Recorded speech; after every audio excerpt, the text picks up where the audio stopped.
Monsoon सत्र में सरकार की परीक्षा है तो विपक्ष की भी अग्नि परीक्षा है। सरकार का मिशन है 2/3 बहुमत और इसमें विपक्षी एकता बिखरती हुई नजर आ रही है। विपक्ष के बड़े स्तंभ शरद पवार के पाला बदलने की अटकलें अब और तेज हो गई हैं। शरद पवार की पार्टी के वरिष्ठ नेता जयंत पाटिल और जितेंद्र आव्हाड ने मुंबई में डिप्टी सीएम एकनाथ शिंदे के सरकारी आवास नंदनवन में उनके साथ मुलाकात की। इससे पहले मंगलवार रात जयंत पाटिल के साथ दोनों एनसीपी के वरिष्ठ नेता मुख्यमंत्री देवेंद्र फडणवीस से भी मिल चुके हैं। अब ये अटकलें जोर पकड़ रही हैं कि शरद पवार की एनसीपी एसपी तेजी से एनडीए में शामिल होने की ओर बढ़ रही है। और इस मुद्दे पर ज्यादा जानकारी के लिए हमारे साथ मुंबई से जुड़ गई है विद्या।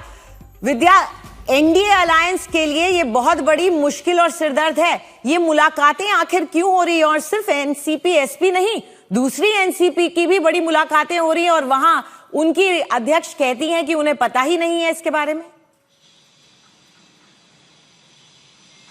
जी देखिए, जो पॉलिटिकल ऑब्जर्वर्स हैं, एक्सपर्ट्स हैं, उनका यही मानना है कि जो शरद पवार फैक्शन है, हालांकि उनके जो सीनियर लीडर्स हैं वो डिनाई कर रहे हैं इन बातों को, लेकिन जो एक्सपर्ट्स हैं उनका यही मानना है कि ये सारी जो चहलकदमी हो रही है वो एनडीए में ही घुसने की कोशिश हो रही है, क्योंकि कोशिश यही है कि या तो हम अजीत पवार फैक्शन के साथ मिल लें और उसके साथ एनडीए में आ जाएं, या फिर अकेले ही अगर अजीत पवार फैक्शन के साथ अलायंस नहीं होता है वापस तो एनडीए में आ जाएं और सरकार का एक हिस्सा बन जाएं। लोग यही कह रहे हैं, एक्सपर्ट्स यही कह रहे हैं। खास तौर से ये तमाम अटकलें अगर आप देखें, जयंत पाटिल पहले जाते हैं वर्षा पे चीफ मिनिस्टर देवेंद्र फडणवीस से मिलते हैं, उसके बाद जाते हैं डिप्टी चीफ मिनिस्टर से मिल रहे हैं, और वही सब जब सरकार में की डिलिमिटेशन बिल को लेकर सुप्रिया सुले कह चुकी हैं कि वो कैवियट्स के साथ ही सही बट समर्थन करेंगी। तो ये तमाम चीजें जो एक साथ अगर आप देखें तो लोगों का यही मानना है, र्यूमर्स भी यही है कि हो सकता है कि वो जो एसपी फैक्शन है वो मिल जाए एनडीए में। लेकिन ये सारे अगर हम बात करें तो ऑफिशियली जितने समाज जो एसपी के लोग हैं वो यही मना कर रहे हैं, वो शरद पवार फैक्शन के लोग। जी विद्या, मना भले ही करें लेकिन जाहिर तौर पर विपक्ष का सिरदर्द जरूर बढ़ गया है। सरकार के लिए मॉनसून सत्र संख्या की परीक्षा है तो विपक्ष के लिए भरोसे की। इंडिया गठबंधन सरकार को घेरने की तैयारी में है, लेकिन सवाल यह है कि क्या विपक्ष खुद एकजुट रहेगा? क्योंकि संसद से पहले विपक्षी खेमे में मुलाकातों, नाराजगी, टूट और बदलते सुरों ने नए सवाल खड़े कर दिए हैं। महाराष्ट्र से तमिलनाडु, बंगाल से दिल्ली तक सियासत का मौसम तेजी से बदल रहा है।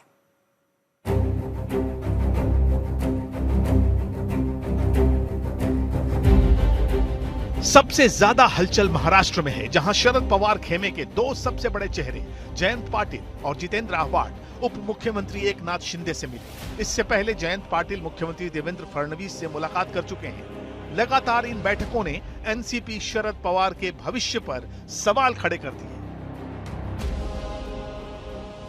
हफ्ते भर में दो बड़ी बैठकें, सवाल तो उठाते ही हैं। टाइमिंग भी ऐसी है कि शरद पवार के पाला बदलने की अटकलों को पंख लग गए हैं। सरकार को भी 2/3 नंबर चाहिए। मुलाकात के बाद जयंत पाटिल की दलील भी हजम नहीं हो रही कि मुलाकात सिर्फ विकास कार्यों के लिए थी और कुछ निजी मामलों को लेकर। हमारी जो केंद्रीय यानी पार्लियामेंट के जो 8 सदस्य हैं, वो पवार साहब, हमारे जितेंद्र आव्हाड जी राष्ट्रीय महासचिव है, ये सारे बैठ के उसका निर्णय करने वाले हैं। बिल क्या आता है, बिल का फॉर्मेट क्या है, उसमें क्या प्रोविजन है, ये सब देखने के बाद अंतिम निर्णय हमारी पार्टी ले सकती है। सुप्रिया सुले के ताजा बयान ने भी विपक्ष को कंफ्यूज कर दिया है, मुश्किलें बढ़ा दी हैं। शरद पवार के गुट ने साफ किया है कि महिला आरक्षण और परिसीमन जैसे मुद्दों पर वो सशर्त समर्थन करेगा। मसलन 50% वाला फॉर्मूला होता है तो समर्थन रहेगा।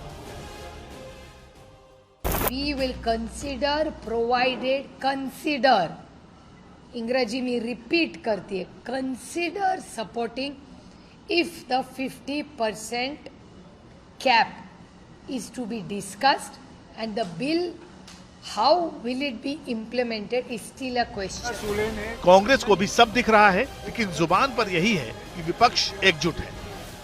सुप्रिया सुले ने खंडन किया है, जो खबर चलाए गए थे सुप्रिया सुले जी ने उसका खंडन किया है, विस्तार से खंडन किया है। कल रात को ही इन्होंने स्पष्ट तरीके से खंडन किया है। तमिलनाडु में भी तस्वीर पूरी तरह साफ नहीं है। डीएमके ने फिलहाल परिसीमन बिल पर अंतिम फैसला टाल दिया है। सूत्रों के मुताबिक कांग्रेस और विजय की टीवीके के बीच बढ़ती नजदीकियों से डीएमके पूरी तरह सहज नहीं है। यही वजह है कि अब डीएमके हर बिल पर अलग से फैसला लेने की बात कह रहा है। यानी इंडिया गठबंधन में भी सब कुछ पहले जैसा नहीं दिख रहा।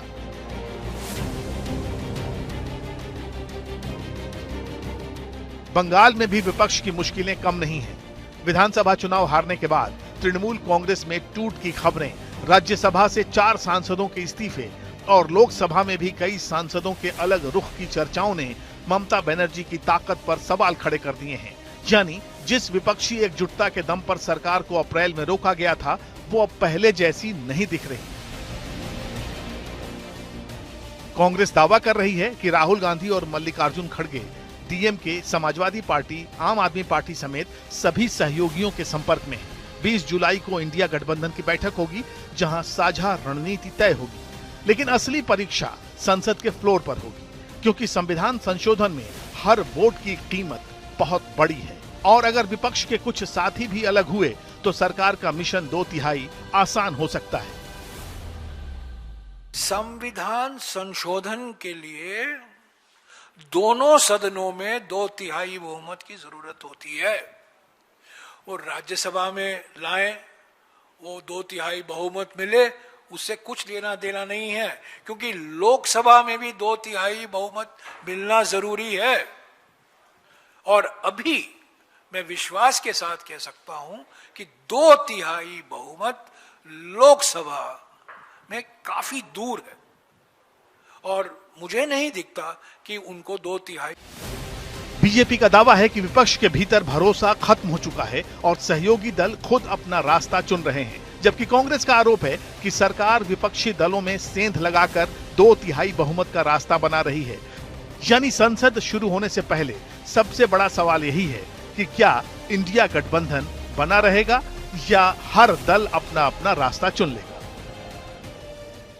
कि संसद का सत्र शुरू होने से पहले ही जो कुछ इस तथाकथित इंडी गठबंधन के अंदर दिखाई पड़ा है, उससे गमज़दा होकर बेहतर होता कि जयराम रमेश जी सबसे पहले इस बात के लिए राहुल गांधी जी का शुक्रिया अदा करते कि विदेश में गायब होने के बाद कम से कम संसद सत्र से 4 दिन पहले तो वो भारत में प्रकट हो गए, तो मुझे लगता है कांग्रेसी नेताओं की जान में जान आई होगी।